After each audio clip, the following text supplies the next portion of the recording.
Hi everybody, I just wanted to show up and talk about a movie I just watched on GMOs by this guy named Jeff Smith, and he wrote a book on it called The Seeds of Deception, and it's fascinating, the lecture, but it's quite lengthy, like an hour and a half, so I just wanted to show up and give you just a little Cliff Notes version so you have an idea of what's going on with GMOs, because it's very good information. Number one, they're not good for you. In fact, they're very bad for you. And you know this in two ways. One, animals won't eat GMOs unless they're forced to eat them. And farmers did studies where they had corn, normal corn, and GMO, and all of the animals, the pigs and cows, will eat all the other corn and not touch the GMO corn. Also, a lot of studies have been done and the animals die because of the GMOs. Now, why we don't know more about human studies is just the tip of the problem that surrounds GMOs and what makes it so scary. And that is, they don't allow any testing to be done.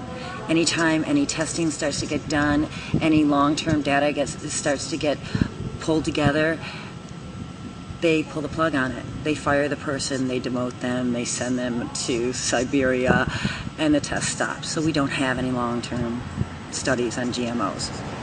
And the ones they do have are just downright disturbing, because they open, not only do they suspect that they cause cancer and all sorts of allergens, but it's the big question mark that's the scary part. They open up doorways in genes that aren't supposed to be open, and we don't know what they'll do in our body. But when we eat them, it opens up the same genes in our body. Obviously, really worth looking at this guy's information, but I don't know. All I know is that the body is a perfect system, and it's scary when you start messing with it. So that I can understand how scary this doctor was saying that it is. Anyway, to go on. Now I want to get into the corruption part, and this is the other big thing. Like, why do we have GMOs? Why are they even around? They're around because there's so much corruption at such high levels that they haven't been able to be stopped. And Monsanto, who is the biotech genius and corporation that is behind all the GMOs and the GMO technology, all the people that have worked in high positions for him then go on to work in the FDA, or vice versa. And I'll give you a for instance, because there's so many, but here's one. His attorney left Monsanto's service and then became the #2 person in charge of the FDA.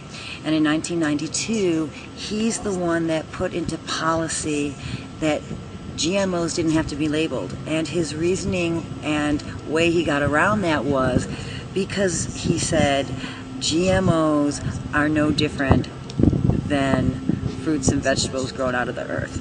GMO fruits and vegetables are no different. So that's why we don't have labels on GMO products. That's why we don't know where they are. But that's one of the things they are working on challenging right now, and they have a petition going, and I'll get the link for that, so it will become a law for them to label GMOs so we know, because right now we can't make any decisions or be sure of where they are because they're so prolific and they're everywhere. For instance, in Kellogg's, in their sugar cane, they use beet sugar cane, genetically modified. Why? Who knows? Cheaper? I don't know. But I'll tell you what they did in Britain that is very wonderful, and I think that maybe we could use as a prototype here. And that is, people started getting a hold of Unilever, which is a big food corporation there, and said, we don't want these GMOs. And so Unilever finally said, hey, you know what? All the farmers are under our contract. We don't need to have GMOs. We're going to take GMOs out of everything.